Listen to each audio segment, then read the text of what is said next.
while being 100% serious. So I started rock climbing about 6 months ago because my therapist was like, you need a hobby that isn't just scrolling TikTok until 3 a.m. And honestly, she was right.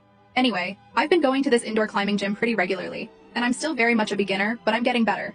Last week I'm there doing my thing, and this guy, let's call him Marcus, who I've seen around a few times, comes over while I'm chalking up my hands. He starts making small talk, which, whatever, I'm not super social at the gym, but he seemed nice enough. Marcus asks if I'm new to climbing, and I tell him yeah, about 6 months in. He nods all knowingly and goes, I've been climbing for 3 years, I could give you some pointers if you want. I wasn't really looking for help, but I figured why not? Maybe I could learn something. So we're climbing side by side on these beginner routes, and he's talking the entire time about how he's basically a semi-pro, and how he almost made it onto this competitive team, but had to turn it down because of his incredibly demanding schedule. Red flags were starting to pop up, but I was trying to be nice. Then we take a water break, and he asks where I'm from originally. I tell him I grew up in Minnesota, but moved here for college and stayed.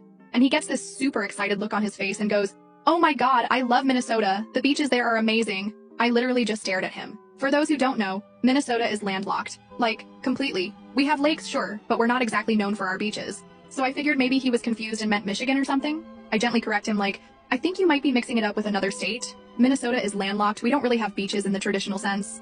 This man looks at me like I'm the idiot and says, no, I've definitely been to Minnesota. It's right next to California, right?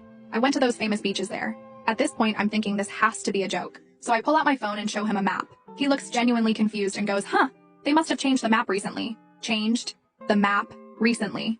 I couldn't even respond to that one. But it gets better. As we're getting ready to climb again, he notices my water bottle has one of those little reminder marks for how much water you should drink throughout the day. He points at it and goes, you know, drinking water is actually bad for you. I ask what he means, thinking maybe he's talking about something specific like drinking too much water too quickly or something. The government puts chemicals in water to control our thoughts? That's why I only drink Mountain Dew and milk. I'm trying so hard not to laugh at this point. I just nod and say, interesting theory, and focus on my climbing. But he keeps going. Throughout the next hour, this man tells me with complete confidence that dinosaurs weren't real and were invented by museums to make money, that he doesn't need to wear deodorant because his natural musk attracts the right kind of women. I was literally climbing upwind from him after that comment. But the absolute pinnacle, the statement that had me excusing myself to the bathroom so I could laugh until I cried, was when we were discussing birthdays. I mentioned mine was coming up, and he asked what sign I was. I said Taurus, and he nodded very seriously and said, I'm a Gemini, which means I'm basically two people. That's why sometimes I wake up and don't recognize myself in the mirror. It's my other personality taking over. My doctor says it's just morning grogginess, but he doesn't understand astrology like I do. I literally had to bite my tongue to keep from losing it. When I was leaving, he asked for my number. When I politely declined, he looked genuinely confused and said, but I just taught you so much about the world? Yes. Yes, you did, Marcus. You taught me that some people can function in society while believing the map of the United States was recently redesigned, and that the moon has an on-off switch.